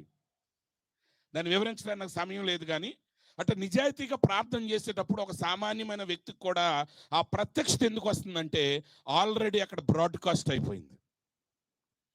దేవుడు 7వ దూత ద్వారా ఏం చేశాడు? ఆ మర్మాలన్నిటినీ బయలుపరిచాడు. ప్రవక్త అన్నాడు, ప్రతి మాట ప్రతి స్వరము గాల్లోనే ఉంది. ఒక సమయం వస్తుంది, ఇప్పుడంటే మాట్లాడేటప్పుడు రికార్డ్ చేస్తున్నారు, కానీ ప్రవక్త అంటాడు ఒక సమయం వస్తుంది, అవసరమైతే యేసు ప్రభు కొండ మీద చేసిన ప్రసంగాన్ని కూడా రికార్డు చేసే పనిముట్లు రాబోతున్నాయి అన్నాడు ప్రవక్త. అంటే ఇప్పుడు 7వ దూత పలుకుతూ ఉన్నప్పుడు అంటే ఆయన స్వరం వినబడాలి, ఆయన మాటలు వినబడాలి. ఆయన వాక్యం వినబడేటప్పుడు ఎవరైతే జగత్ పునాది వేయకముందే దేవుని యొక్క జీవ గ్రంథంలో రాయబడి ఉన్నారో వారు ఎక్కడికి వెళ్తారంటే యేసు దగ్గరికి వెళ్తారు. నువ్వు కలుసుకునేది బ్రహ్మని కాదు, ఇక్కడ నువ్వు కలుసుకునేది ఒక వ్యక్తిని కాదు. ఆ వ్యక్తి నుండి వచ్చిన వాక్యం దగ్గరికి నువ్వు వెళ్తావు. ఆ వాక్యాన్ని ఇచ్చేది ఆ మనుషుడు కూడా కాదు, కానీ నీ కొరకు ప్రాణం పెట్టి తిరిగి లేచిన ప్రభు అయిన యేసుక్రీస్తు. ఇప్పుడు యోహాను ఆ గ్రంథాన్ని 7వ దూత దగ్గర తీసుకున్నాడా, లేకపోతే బలిష్ఠుడైన దూత దగ్గర నుంచి తీసుకున్నాడా? సేవకులు చెప్పాలి. బలిష్ఠుడైన దూత. ఆయన ఎవరు? ప్రభు అయిన యేసుక్రీస్తు. కానీ ఆ పని జరిగేటప్పుడు ఆయన పలుకుతున్నాడు.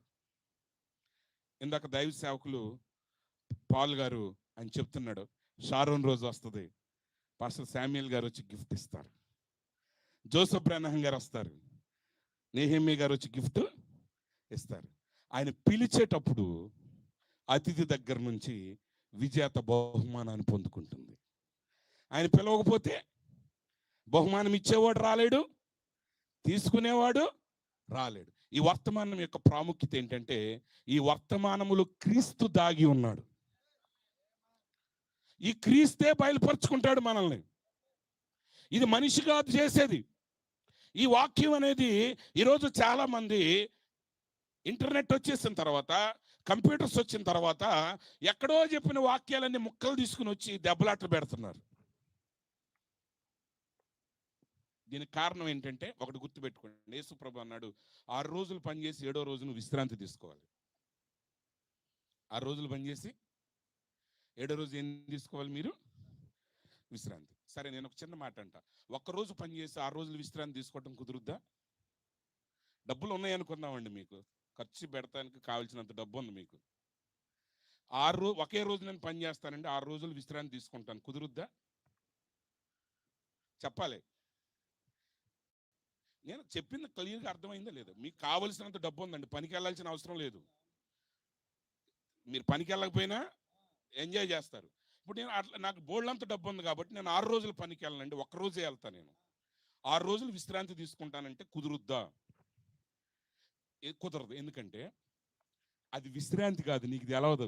నీకు విశ్రాంతి అంటే తెలవాలంటే 6 రోజులు పనిచేసినోడికే తెలుస్తుంది విశ్రాంతి. అది 6 రోజులు పనిచేయనోడికి విశ్రాంతి అంటే ఎప్పటికీ తెలవదు.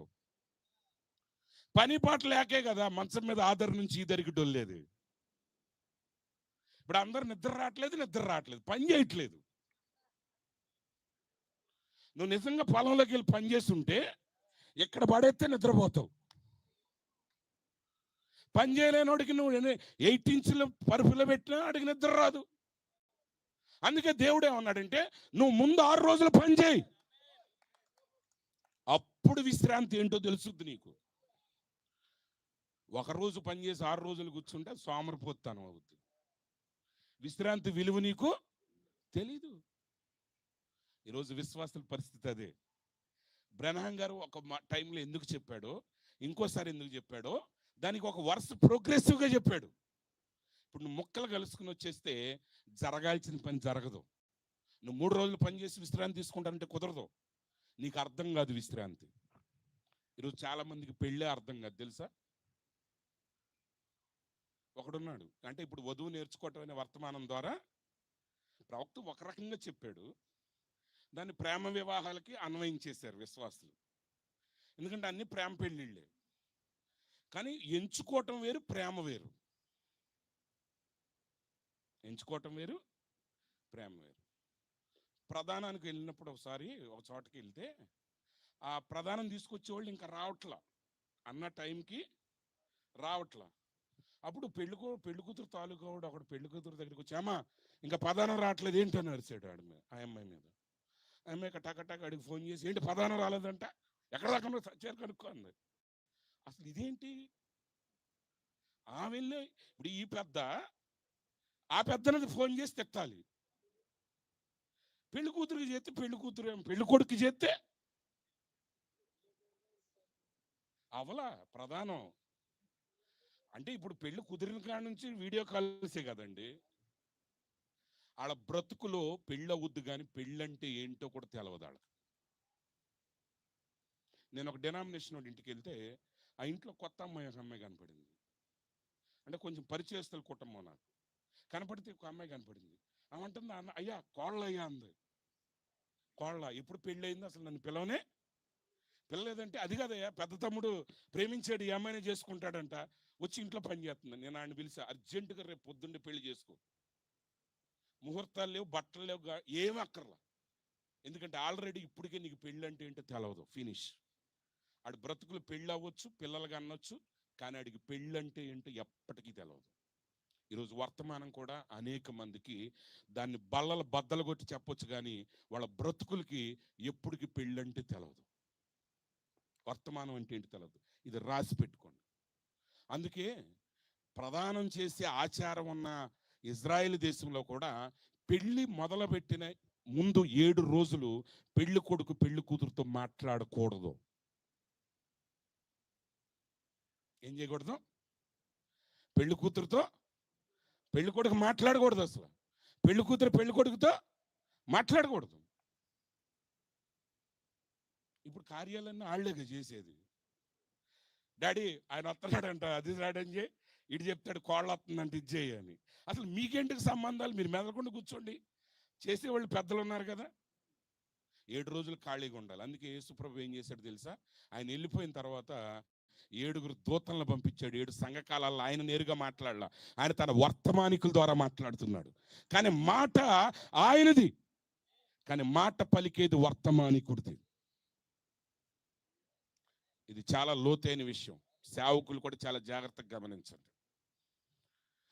ఒక పని అర్థం కాదు, ఒక పని విలువ తెలియదు, ఒక పని మీరు బాగా ఇంటికి వెళ్ళిన తర్వాత ఆలోచించండి, 6 రోజులు పని చేయటం అనేది ఏంటనేది. 6 రోజులు పని చేయనోడికి విశ్రాంతి అనేది ఎట్లా తెలీదో, పెళ్ళి అవ్వక ముందు నుంచే శుభ్రంగా మాట్లాడుకుని ఎకపెకలు పకల బెకలు చేసుకుంటా, ముచ్చట్లు చెప్పుకుంటా, పార్కులకు తిరిగి, సినిమాలకు వెళ్ళి, షికార్లకు వెళ్ళి, ఉద్యోగ కోటాలకు వెళ్ళి, షాపింగ్లకు వెళ్ళిన వాళ్ళకి టెక్నికల్గా పెళ్ళి అవుద్ది అంతే. పెళ్లి విలువ, ఆ వాల్యూ, ఆ అనుభవం అనేది వాళ్ళకి తెలియదు. ఎందుకంటే పెళ్లి కాకముందే వాళ్ళ మనస్సులు చెడిపోయినాయి, శరీరాలు చెడకపోయినాయి. శరీరాలు చెడ్డయని నేను అనను, కానీ మనసులో చెడిపోయింది. ఇప్పుడు వాడికి వాక్యం చెప్తుంటే ఏమర్థం అవుద్ది? అండర్స్టాండ్? కాబట్టి కార్యం వెనక ఏం జరుగుతుంది అది ఇంపార్టెంట్. ఇప్పుడు ప్రవక్త అంటున్నాడు, ప్రవక్త పలుకుతున్నప్పుడు ఈ వాక్యాన్ని ఎవరు తీసుకుంటున్నారంటే వధువు. యోహాను వధువుకు సాదృశ్యం. వధువు వెళ్ళి ఎక్కడి నుంచి తీసుకుంటున్నాడంటే బలిష్ఠుడైన దూత దగ్గర నుంచి తీసుకుంటుంది వధువు. కానీ నువ్వు నేరుగా తీసుకోలేవు. గుర్తుపెట్టుకు, ఇక్కడ ఇదే మర్మం. ఇక్కడ చాలా మంది అంటారు, ప్రవక్త మాకు ఎందుకండి, దేవుడితోనే నేను సంబంధం కలిగి ఉంటానండి. ప్రవక్త ఎక్కువ, దేవుడు ఎక్కువ. ఈరోజు కొంతమంది వర్తమానాలకు వచ్చి ఇప్పుడు మన నెహెమీ గారు చెప్తున్నారు, ఆయన ఎప్పుడైతే ఈ వర్తమానం తెలుసుకున్నాడో ఇక సంఘానికి బిషప్ ఉండటానికి ఇల్లేదు, నా మీద ఎవడ అధికారి ఉండటానికి ఇల్లేదని చెప్పేసి ఆయన యేసుప్రభు నామంలో యేసుప్రభు సంఘాన్ని పెట్టేసి ఇక ఆయనే యేసుప్రభు అయిపోతే కుదరదు. ఇక ఇప్పుడు ఆయన్ని భయ బ్రహ్నం గారు 3 పాటలు పాటమన్నాడు అనుకో, ఆయన అంటాడు, ఏందా బ్రహ్నం గారు ఏమన్నా దేవుడా, ఆయన ఏమన్నా అధిపతా, ఆయన ఎవడు చెప్పడానికంటే అసలు ఆయన మాటను బట్టే నువ్వు సొంత సంఘం ప్రారంభించావు. ఇప్పుడు మధ్యలో వచ్చి ఎక్స్ట్రాలు మాట్లాడితే ఎట్ట కుదురుద్ది? అర్థమవుతుందండి? ఈ బ్యాలెన్స్ చాలా జాగ్రత్తగా గుర్తుపెట్టుకోండి. ప్రవక్త ఎక్కువ, మనిషి ఎక్కువ అంటే ఖచ్చితంగా ప్రవక్త ఉండాల్సిందే. ఎందుకంటే ప్రవక్త పలికే దినాల్లోనే యోహాను ఆ గ్రంథాన్ని ఆ బలిష్ఠుడైన దూత దగ్గర నుంచి తీసుకున్నాడు. ఎవరి స్థానాన్ని ఎక్కడ ఉంచాలో అంతవరకే ఉంచండి. అక్కడ ప్రవక్త ఉన్నాడు, అక్కడ ప్రభు ఉన్నాడు, అక్కడ వధువు ఉన్నాడు. నువ్వు కలిపి చెరపొద్దు, నువ్వు దాన్ని కలిపి చెరపొద్దు. దానికి యాజ్ ఇట్ ఈజ్గా ఉంచాల్సిన స్థానం ఉంచండి. ఎందుకంటే నువ్వు ఈ ప్రశ్న ఎవడేశాడో, ప్రవక్త కావాలా అన్నవాడు ఇంకా వాడు వధువులో లేడు. ఆమె ఎందుకంటే ఆయన ఇప్పుడు తన స్నేహితుడి ద్వారానే మాట్లాడతాడు. ఇప్పుడు ఆ 7 రోజులు పెళ్లి కుమారుడు ఏదైనా ఇన్ఫర్మేషన్ పాస్ చేయాలంటే ఎవరి ద్వారా చేయాలి? స్నేహితుడి ద్వారానే చేయాలి యూదుల్లో.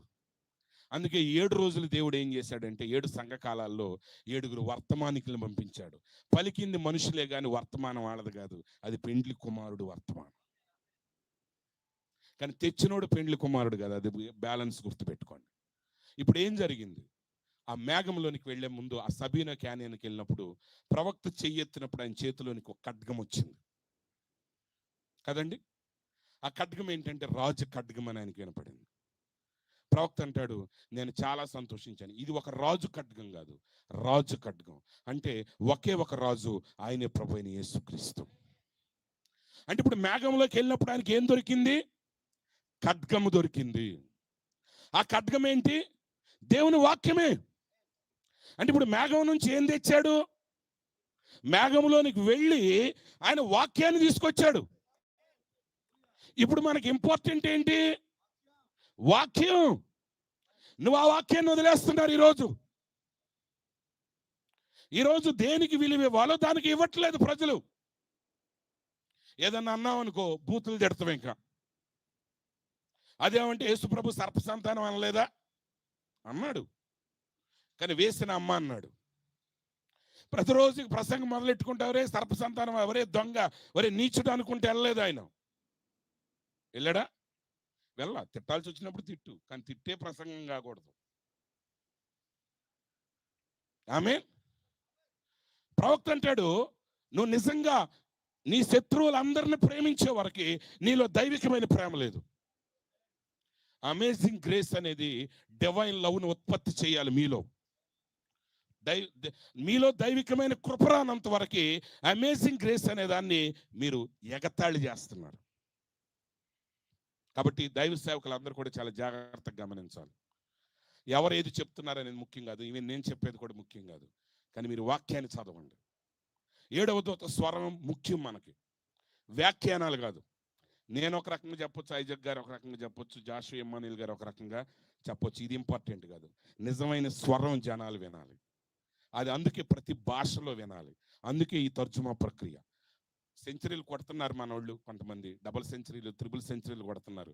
అయినా 1-2 రన్స్ కూడా అవసరం. ఆమె మ్యాచ్ విన్ అవటానికి లాస్ట్ మూమెంట్లో 1-2 రన్స్ అవసరం. అందుకే ఆ చివరి 1-2 రన్స్ మేము తీస్తున్నాం అనమాట. మనందరం తీయాలి. వాళ్ళ కొరకు కూడా ప్రార్థించాలి. మనం 2 డబుల్ సెంచరీలు చేసిన వాళ్ళకి కూడా ప్రార్థించాలి. ఎందుకంటే వాళ్ళంత సెంచరీలు చేయకపోతే 1-2 వాళ్ళ ప్రయోజనం ఏమీ లేదు. వాళ్ళు చేశారు కాబట్టి మనం చేసే 1-2కి విలువ అర్థమవుతుందండి. కాబట్టి ఇంతవరకు చేసే ప్రతి దైవ సేవకుడికి నేను శిరస్సు వంచి వందనాలు చెప్తున్నాను. ఎందుకంటే తర్జుమా అనేది ఎంత కష్టమో నాకు తెలుసు. ఎవడైనా కామెంట్ చేస్తున్నాడంటే అడిగి తర్జుమా వాల్యూ తెలియదు. అడిగి నేను చెప్పాను కదా, 6 రోజులు పని చేసినోడికి విశ్రాంతి విలువ తెలియదు. విశ్రాంతి విలువ నీకు తెలియాలంటే 6 రోజులు పని చేయండి. అది అంతేగాని ఆఫీస్కి, మన దేశంలో 10 గంటల ఆఫీస్కి 11ంటికి వెళ్తాడు, మళ్ళీ టీ తాగటానికి వస్తాడు. అందుకే వాళ్ళకి విశ్రాంతి ఏంటి తెలవట్లేదు. వాళ్ళకి మీరు కష్టపడి పని చేయండి, అప్పుడు 7వ రోజు విలువ మీకు తెలుస్తుంది, దేవుని సన్నిధి విలువ తెలుస్తుంది. ఇప్పుడు ఫైనల్ పాయింట్కి వస్తున్నాను. ఇప్పుడు ఆ దూత, బలిష్ఠుడైన దూత నుంచి ఆ గ్రంథం తీసుకున్నప్పుడు ఆ దూత చెప్తున్నాడు, అయ్యా ఇది నీ నోటికి మధురంగా ఉంటుంది. అమేజింగ్ గ్రేస్ గురించి, 7 ముద్రల గురించి, పరిపూర్ణ మానవుని స్వరూపం గురించి, ప్రత్యక్షతల గురించి మీద బయట చెప్తే చాలా రుచిగా ఉంటుంది. చెప్పేవాడి నోట్లో నుంచి తేనె గారద్ది, వినేవాడి నోట్లో నుంచి తేనె గారద్ది. కానీ లేక బుద్ధులు బయటకు వస్తాయి. బర్నబాస్ ఈ మీటింగ్ పెట్టాడు, ఆయన సంపాదిస్తున్నాడు అంటావా? ఆడెంత దోసుకెళ్ళాడు, ఈడెంత దోసుకెళ్ళాడు, తర్జుమాకి ఇవ్వాలా, దానికి ఇవ్వాలా, లేకపోతే కానుకి ఇవ్వాలా, పాస్టర్లకు మంచినీళ్ళకి ఇవ్వాలా? ఇప్పుడు ఒక పాస్టర్ గారు మినరల్ వాటర్ తెచ్చుకునేవాడు. ఒకప్పుడు పెద్ద గొడవ అయిపోయేది జనాలు. ఆయన ఏంటి, వేరే నీళ్లు తాగితే ఆయనకి అమీబియాస్ అనే వ్యాధి ఉండేది అనమాట. ఆ మోషన్ సరిగా అవ్వదనమాట. దానికోసం ఆయన కష్టపడి మినరల్ వాటర్ తెచ్చుకుంటే అందరూ గొడవ చేసేవాళ్ళు. ఇప్పుడు మినరల్ వాటర్లతో చేతులు కడుక్కుంటున్నారు అందరూ. ఒకటిట్టగా చేతులు కడుగుతుంది. అన్న 20 ఏళ్ల క్రితం ఆ పాస్టర్ని తిట్టేవారు నువ్వు, ఇప్పుడు ఏం చేస్తున్నావు నువ్వు? లేకి బుద్ధులు మొదలండి. ఇది మాట్లాడితే ఇక్కడ నుంచి తేలికే, కానీ బ్రతికే వాడికి తెలుస్తుంది కష్టమేంటో. ఓ టీచర్ గారు లెక్క చెప్పింది అనుకోండి, చేసినోడెవడో చేయనోడెవడో తెల్లారి తెలిసిపోద్ది. అది కష్టమైందా కష్టం కాందా తెలిసిపోద్ది ఒక సీనియర్ టీచర్కి. ఒక లెక్క ఇచ్చామంటే మరుసటి రోజు ఎవడ చేశాడో, ఎవడ చేయడో, ఎవడెవడ దగ్గర నుంచి కాపీ కొట్టాడో తెలిసిపోద్ది. ఎందుకంటే ఆ లెక్కల్లోనే తెలుస్తుంది వాళ్ళ బ్రతుకులు. అందుకే దూత అన్నాడు, బాబు తినటానికి తీగా ఉంటుంది, కానీ కడుపుకి ఎలా ఉంటుంది? ఇది చేదుగా ఉంటుంది. ఇప్పుడు వర్తమానం తీపిగా ఉన్న వాళ్ళ వల్ల ప్రయోజనం ఏం లేదు. ఇంకా మీ నోట్లో అది తీపిగానే ఉంటే ఇస్కరియోతు యోధ పక్కన ప్లేస్ ఇంకా ఖాళీ ఉంది.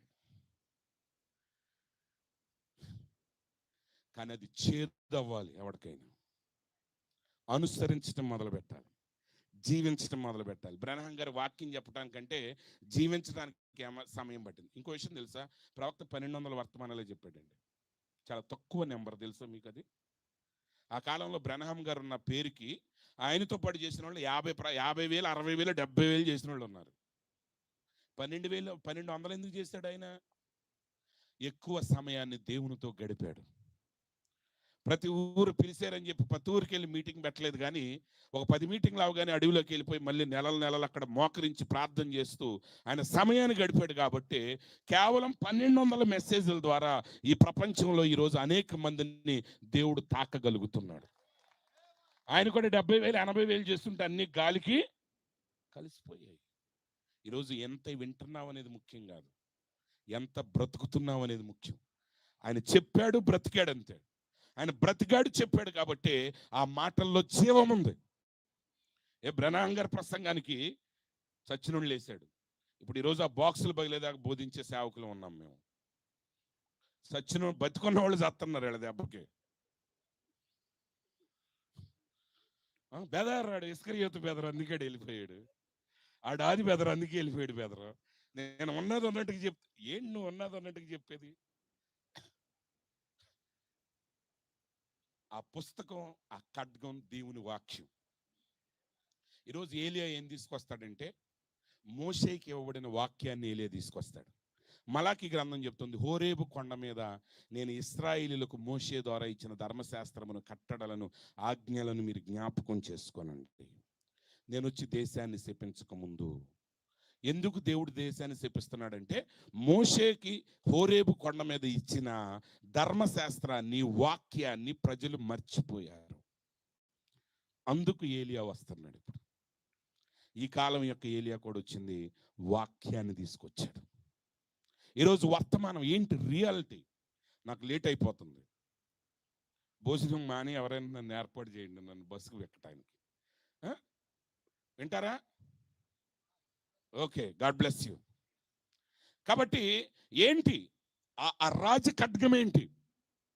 మేఘం ఫోటో కాదు ఇంపార్టెంట్. ఆ మేఘములో వచ్చిన ఒక వ్యక్తి ఉన్నాడు, ఆయన ఒక వస్తువుని తీసుకొచ్చాడు, అదే రాజ ఖడ్గం. ఆ రాజ ఖడ్గమే దేవుని వాక్యం. ఆ ఖడ్గం 2 అంచులు కలిగిన ఖడ్గం, అది ఎవరిని వదలదు.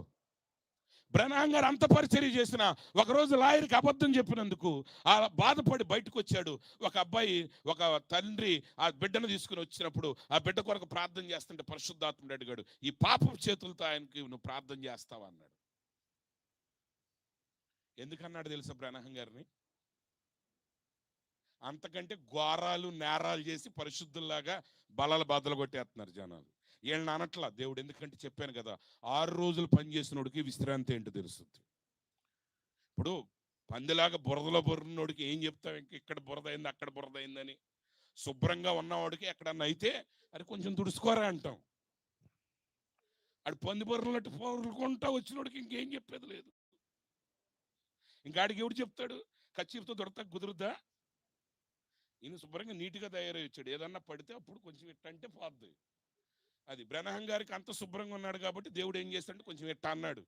ఆయన అక్కడ పెట్టి, బాబు నేను తప్పు చేశాను, నన్ను క్షమించని చెప్పి అడవిలోకి వెళ్ళి ఒక రోజు పైన, ఒక పూట పైన ప్రార్థన చేసి పశ్చాత్తాపడి అప్పుడు మళ్ళీ లాయర్ గారి దగ్గరికి వెళ్ళి లాయర్ గారి దగ్గర తప్పు ఒప్పుకుని అప్పుడు ఆ పిల్లడి దగ్గరికి వచ్చి, యేసునామములో నీ స్వస్థత కలిగిన కాకంటే ఆ బిడ్డకు స్వస్థత కలిగింది. ఆయన అలాగే చేసిన బిడ్డకు స్వస్థత కలిగేది. ఆమె బ్రహ్నాం గారితో దేవుడు ఆ మురికి చేతులతో వాడికి ప్రార్థన చేస్తామన్నప్పుడు బ్రహ్నాం గారు చెయ్యేస్తే ప్రార్థన చేస్తే ఖచ్చితంగా వాడికి తగ్గేది. కానీ ఏమయ్యేది తెలుసా? జీవితంలో ఆయనకి పెళ్ళంటే ఏంటో తెలిసేది కాదు. ఆయన ఏమంటాడు తెలుసా? నేను ప్రార్థన చేస్తే చచ్చేవాడు బతికే, నన్ను మురికి చేయ అంటావు నువ్వు, లేపు నువ్వు అక్కడనే. ఏం తెలదు. శుద్ధీకరణం అంటే ఆయన బ్రతుక్కే తెలిసేది కాదు. మీకు అర్థమైందా? ఒక పాయింట్ నుంచి ఒక పాయింట్కి ఎందుకు జాగ్రత్తగా వెళ్ళాలనేది. నీతీకరణ, శుద్ధీకరణ, పరిశుద్ధాత్మ బాప్తిసం, వాక్యం యొక్క ప్రత్యక్షత, ఇవన్నీ నువ్వు అడ్డదిడ్డాలుగా నేర్పించేవి కాదు, ఒక క్రమంగా నడవాలి. ఆయనకి ప్రార్థన చేసిన తర్వాత అడవిలోకి వెళ్ళి ఆ పిల్లోడికి స్వస్థత జరిగిన తర్వాత ఈయన అడవిలోకి వెళ్ళి ప్రార్థన చేయలేడు. చేస్తాడా? ఏం చేస్తాడు? వెళ్ళి ప్రభా నీకు స్తోత్రం, నాయనా నా తప్పులు క్షమించని వచ్చేస్తాడు. కానీ ఆ పిల్లోడికి స్వస్థత జరగలేదు కాబట్టి రియల్ రిపెంటెన్స్ ఆయన హృదయంలో నుండి బయటకు వచ్చింది. ఈరోజు ఈ వాక్యం ఎవరిని వదలని వాక్యం.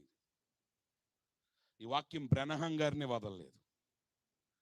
నువ్వెంత నేనెంత, అదొకటి గుర్తుపెట్టుకోండి. ఈ వాక్యం బ్రహ్మనే వదలనప్పుడు, ఆయన చిన్న తప్పునే వదలనప్పుడు నీ పరిస్థితి ఏంటి?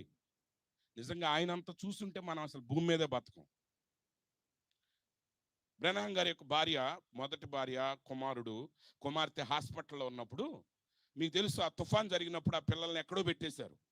బ్రహ్మం గారు అక్కడ కార్యాల్లో పాల్గొని, స్వచ్ఛంద సేవకుడిగా కార్యాల్లో పాల్గొని అక్కడికి వెళుతుంటే ఆ దారి తెగిపోయి ఒక అడవి ప్రాంతంలో ఒక వారం రోజులు ఉండిపోయాడు చీకట్లో. ఆహారం లేదు, భార్య బతుకుందో లేదో తెలియదు, ఎక్కడుందో తెలియదు, కూతురు ఎక్కడుందో తెలియదు. అది తర్జుమా చేసి, నేను 2 వారాలు నాకు అసలు నిద్ర పట్టలేదు, నేను తిండి కూడా తినలేకపోయాను. ఎందుకంటే ఆయన పడ్డ పెయిన్ నాకు అర్థమైంది. అది ఎంత బాధ. నీ భార్య బతికిందో లేదో తెలియదు, నీ కూతురు బతుకుందో లేదో నీకు తెలియదు, వాళ్ళు ఎక్కడున్నారో నీకు తెలియదు, నువ్వు ఇక్కడ ఒక చోట ఉండవు, ఆకలి, బాధ, చీకటి, ఆదరించేవాడు ఎవరు లేడు. ఎలా ఉంటుంది ఆ పని? అది ప్రసంగం చెప్పినట్టు ఉండదు, అది అనుభవించిన వాడికి తెలుస్తుంది. అది మాటల్లో చెప్పేది కాదు. నేను అది చదివిన తర్వాత నేను ఒకటే ఆలోచించే, ప్రభువా, ఎందుకు ఒక మనిషిని ఎంత కఠినంగా ఎందుకు శిక్షించాలి? అంత అవసరమా? ఎంత ఘోరమైన శిక్ష అంతా అవసరమా? ఎందుకు అంత కఠినంగా నొక్కాడు బ్రహ్మం గారు? ఎందుకు నొక్కాడు తెలుసా? అలా నొక్కాడు కాబట్టి సర్ప సంతానం గురించి అయినా, ఏ వాక్యం గురించి అయినా ఎవడ ముఖం చూడకుండా ఆయన మాట్లాడాడు. ఆయన సువార్త ప్రకటించడానికి బయలుదేరినప్పుడు వాళ్ళ అత్తగారు అంది, నువ్వు కన్నా నా కూతురుని తీసుకుని వెళ్తే నేను ఏడుతూ సత్తానంది. అమ్మ, నువ్వు ఏడుతూ నువ్వు సత్తే ఎట్టాగమ్మా అని చెప్పేసి వాక్యాన్ని పక్కన పెట్టి బ్యాప్టిస్టులోనే తిరిగాడు. అందుకు దేవుడు నొక్కాడు ఆయన. లేకపోతే సర్పసంతానం ఊరినే మాట్లాడాడు ఆయన. లేకపోతే పెద్ద సభలకు పిలిచిన వాళ్ళు, అయ్యా ఆడవాళ్ళు జుట్టు కత్తిరించుకోవడం గురించి మాట్లాడొద్దు నాయన అంటే నేను మాట్లాడతాను అన్నప్పుడు ఆయన ప్రసంగానికి పిలవటం మానేశారు. At the end of the day ఆయన చిన్న చిన్న మనుషులకు వాక్యం చెప్పి చనిపోయాడు. ఎందుకు తెలుసా? దేవుని వాక్యాన్ని వదిలితే ఏం జరుగుద్ది అని తెలుసు. ఆ అనుభవం ఆయనకు ఉంది కాబట్టి ఎవడి ముఖాన్ని ఆయన చూడాల. శత్రువు అయినా, మిత్రువు అయినా, కొడుకునైనా, ఎవడినైనా వాక్య విషయంలో ఒకే రకంగా ఖండించాడు ఆయన. అది రాజఖడ్గం. ఇవన్నీ చాకులు. ఇప్పుడు మనం చూసేవన్నీ చాకులు అనమాట, ఎదటోడు పేగ్గజ్ చేయడానికి. మన విషయం మాత్రం అది ఏం పట్టుకోదు మనల్ని. అది ఒక పక్కే పని చేస్తుంది. అది కరెక్ట్గా కొడతా ఉంటే, ఇక్కడ నుంచి కొడుతుంటే శామ్యుల్ గారికి టపా టపా తగులుద్ది, కానీ అది ఒక్కసారి తిరిగి వచ్చి నాకు తగిలినా నాకేం తగలుతుంది. అది ఆ ఖడ్గాలు కాదు కావాల్సింది, అది రాజ ఖడ్గం. అది ఎవరిని వదలదు. అది ఆయన్నే వదలలేదు. మీకు తెలుసా? యేసు మన పాపాలను ఆయన మీద వేసినప్పుడు ఆయన అన్నాడు, తండ్రి నా చేయి ఎందుకు విడిచితివి? ఎందుకంటే పాపిని దేవుడు చూడలేడు, అందుకే ఆయన తీసేశాడు. ఆయన కుమారుణ్ణే క్షమించని వాక్యం నిన్ను నన్ను క్షమిస్తుందా? క్షమించదు. అయితే ఇది నేను నీతి క్రియల గురించి చెప్పట్ల. వాక్యాన్ని త్రోసివేస్తే పరిస్థితి అది. మనంతటికి మనం నీతిమంతులం కాదు, కానీ వాక్యాన్ని నమ్మి ఆ రక్తం క్రిందకు వచ్చి ఈ 7వ దూత స్వరం నువ్వు వినబడుతున్న కాలములో ఆ నిజమైన యేసుతో నీకు వ్యక్తిగతమైన సంబంధం ఏర్పడుతుంది. ఆ స్వారూప్యం నీకు ఏర్పడుతుంది. ఇప్పుడు హోరేబు కొండ మీద నుంచి ప్రవక్త మోషే ఏం చేశాడంటే ధర్మశాస్త్రాన్ని తీసుకుని వచ్చాడు. ఏం తీసుకొచ్చాడండి? ధర్మశాస్త్రాన్ని. నాకు సమయం అయిపోయింది కాబట్టి 2-3 వచనాలు చదివి నేను ఆపేస్తాను. జాగ్రత్తగానండి. అందరూ బైబిల్ తీసి చూడండి. నిర్గమకాండం 19వ అధ్యాయం 8వ వచనం. నిర్గమకాండం 19వ అధ్యాయం 8వ వచనం. అందరూ బైబిల్స్ తీయండి. అందుకు ప్రజలందరూ యెహోవా చెప్పినదంతయు చేసేదమని ఏకముగా ఉత్తరం ఇచ్చిరి. అప్పుడు మోషే తిరిగి వెళ్ళి ప్రజల మాటను యెహోవాకు తెలియజేసెను.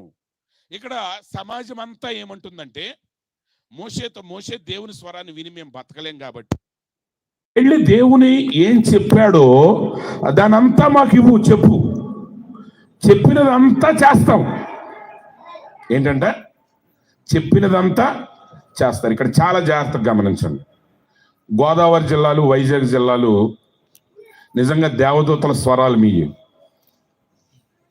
ఆమేన్. దేవదూతల స్వరాలు మీవి, నేను కాదన్ను. ఇక్కడ 99 ఏళ్ల ముసలమ్మాయి దగ్గర నుంచి 9 నెలల పిల్లల వరకు అద్భుతమైన పాటలు పాడతారు.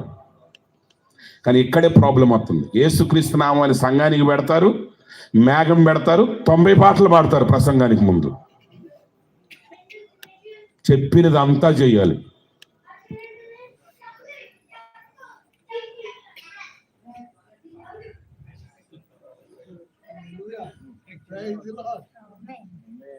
అది మేఘం మొహానికి అతికిచ్చి తిరగటం కాదు. ఏంటి చెప్పిందంత? ఇది కూడా చెప్పింది ఆయన.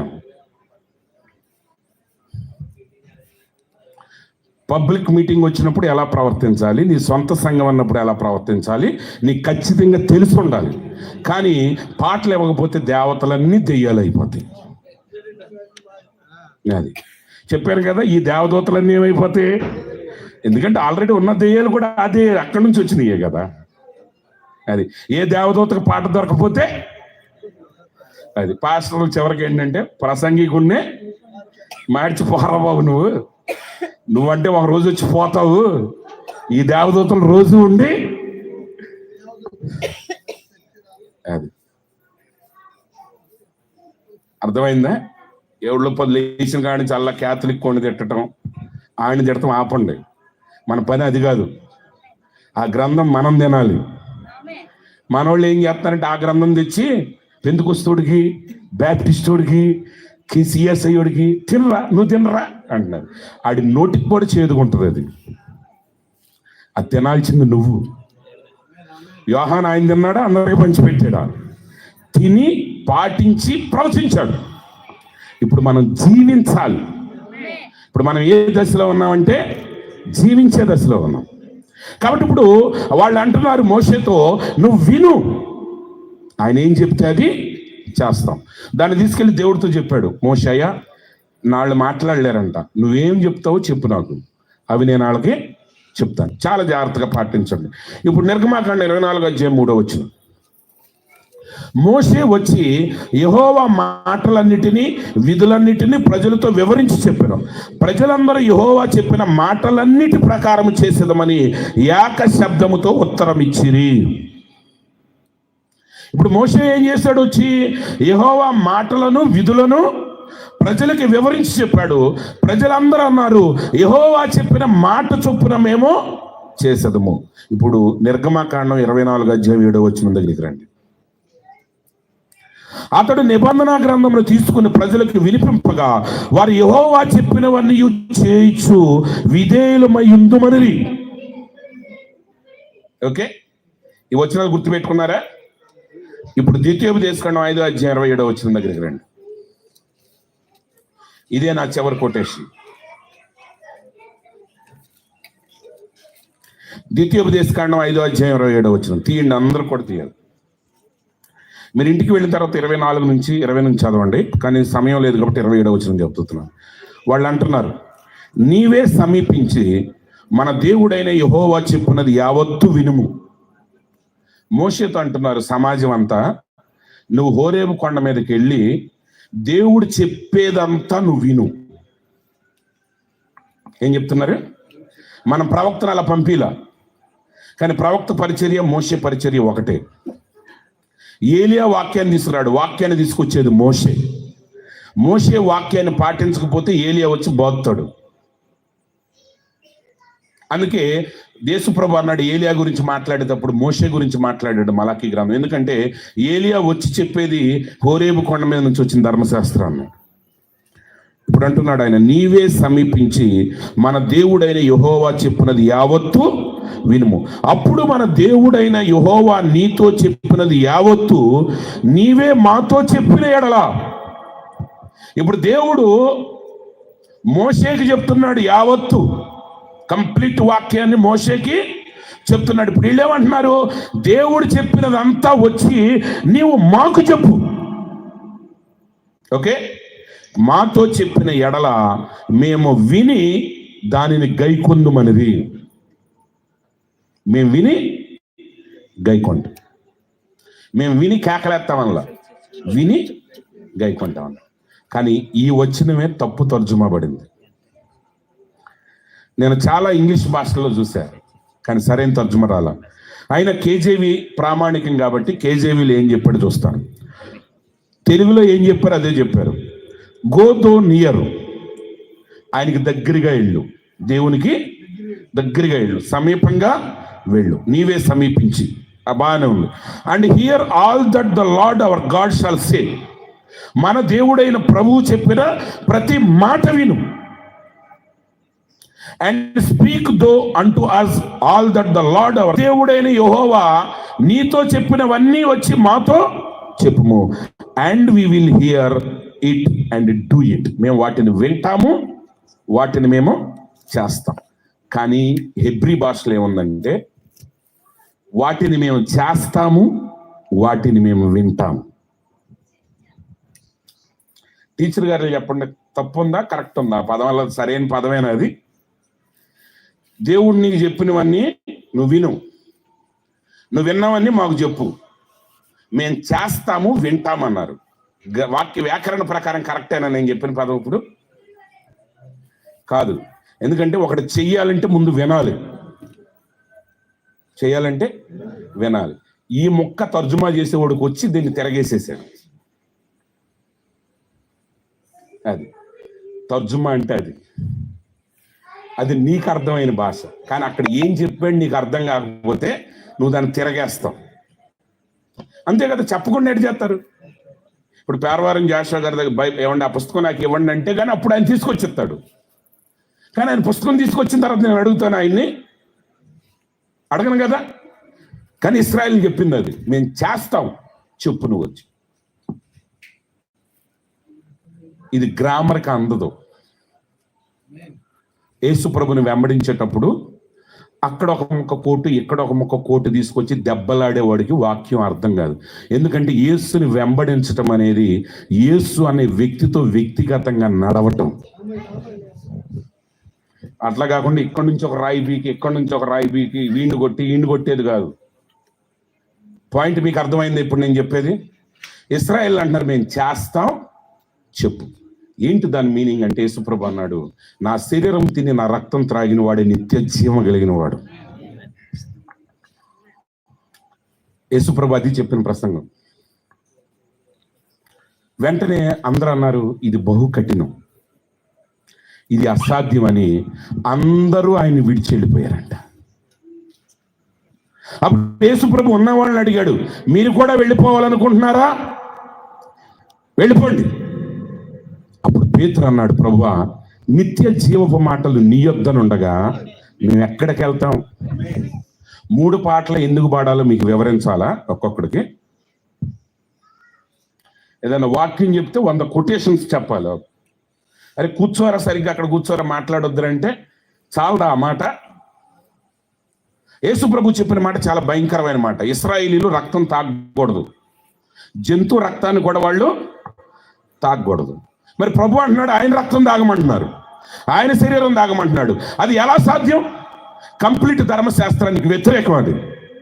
అందుకే వెళ్ళిపోయారు అందరూ. వాళ్ళందరూ ఏంటి తెలుసా? నువ్వు చెప్పు, నచ్చిని చేస్తాం, నచ్చని వదిలేస్తాం. మీ మీద ఎవడు బిషప్ ఉంటాకి లేదు, వెళ్ళి బిషప్ ఉందనేసి పోరా అంటారండి. దిగొచ్చిన తర్వాత 3 పాటలు పాడాలంటే ఆడేవాడండి. ఎవడో మనిషి మాట వింటావా, మేము ప్రభుత్వ మాట వింటావా? బిషప్ గారిని వదిలేయటానికి ఏమో బ్రహ్మ గారు కావాలి.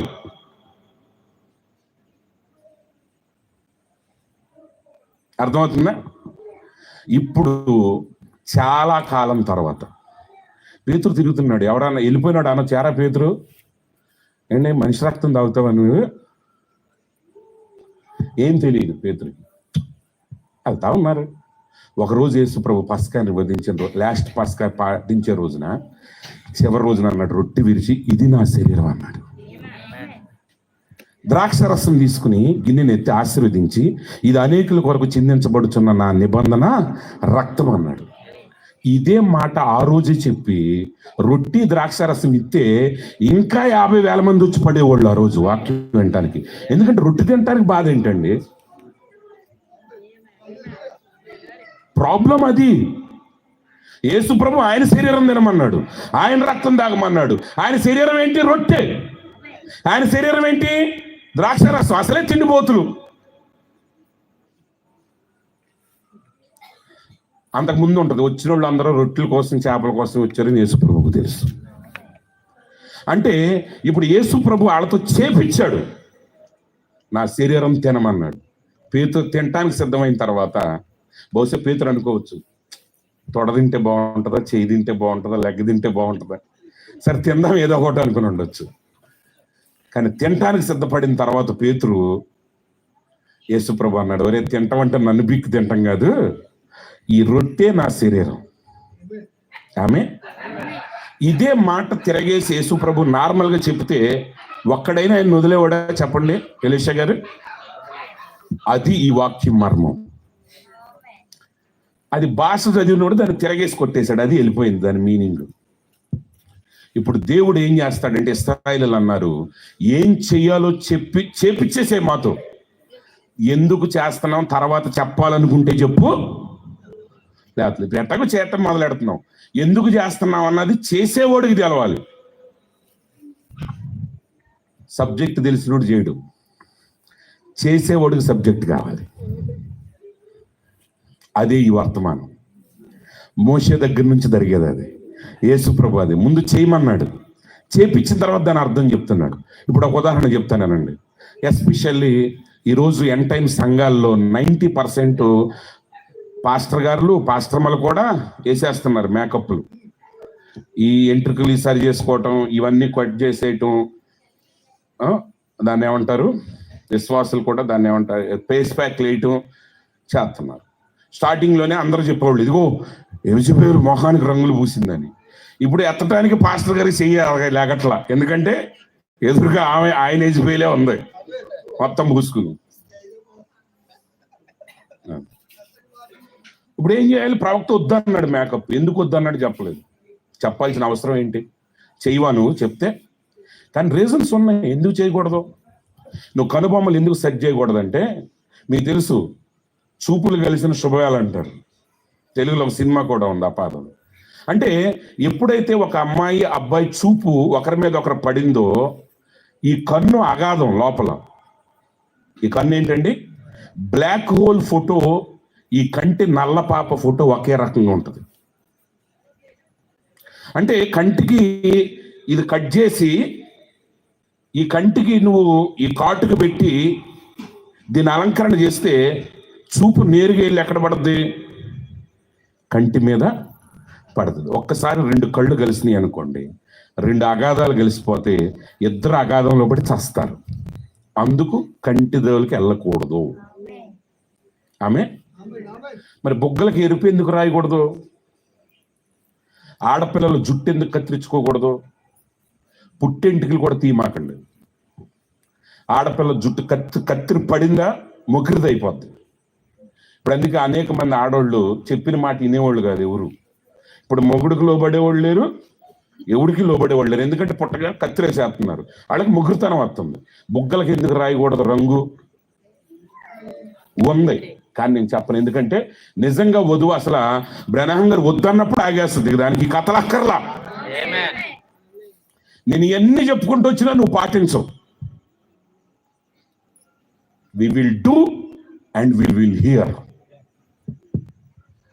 చెప్తా, బుగ్గ ఎందుకు రాయకూడదు చెప్తాను, పెదానికి ఎందుకు రాయకూడదు చెప్తాను, నీ ఒంటి మీద వాడే ప్రతి మేకప్ ఎందుకు వేయకూడదు నేను చెప్తాను. కానీ చెప్పిన ప్రయోజనం లేదు. ఎందుకు? ఆల్రెడీ తీసుకునేవాడు ముందే మాటతో అయిపోద్ది. మీకు అర్థమైందా? అది వాక్యం. మేము చేస్తాం, వింటాం. వింటాం కాదు, చేయటం కాదు. ఇక్కడికి వచ్చి అమ్మా ఈ కంటి చేతి ఎట్ట అవుద్దమ్మా, బొక్కకు చేతి ఎట్ట అవుద్దమ్మా, దీనికి చేతి క్యాన్సర్ వస్తుందమ్మా, ఎన్ని చెప్పినా ఆడు అట్టగే చెప్తాడు లేరా అని వెళ్ళిపోతారు. అట్లాగా ఉన్న ప్రవక్త అమ్మా ఇదిగో స్త్రీ కృత్రిమాన్ని ధరించకూడదు, ఇదిగో మేకప్ తీసేయాలి అన్నాడు అనుకోండి, నిజమైన వధువు అంటది ఆ వాక్యం చాలు మొత్తం పక్కన పెట్టేసి మేకప్ తీసి కిట్ట అవతల పడేస్తుంది. ఎప్పుడన్నా నాలంటాడు మోహేమి గారు అంటాడు చమ్మ కంటికెట్టు, ఓహో అందుక ప్రభు నన్ను మానిపించింది, దేవా నీకు స్తోత్రం నాయన, అలాంటి అగాధాల్లో పడకుండా నన్ను కాపాడు. ఇంకొక ఆయన వచ్చి ఈయన చెప్తాడు బొగ్గకి ఎందుకు రంగు పూయకూడదు. ఆమె పూయటం మానేసింది కాబట్టి ఆమెకు అర్థమవుతుంది దాని యొక్క విలువ. కానీ ఎన్ని కత్తిరించి బొగ్గల కాటికి పెట్టి బొగ్గలకి ఎన్ని రాసి లిప్స్టిక్ వేసే వాళ్ళకి ఏం అర్థం అవుద్ది? ఇప్పుడు మగవాళ్ళు కూడా వేస్తున్నారు. ఏంటండి మగవాళ్ళు కూడా ఎత్తేనే ఆడవాళ్ళని తిట్టకుండా ఉంటారు.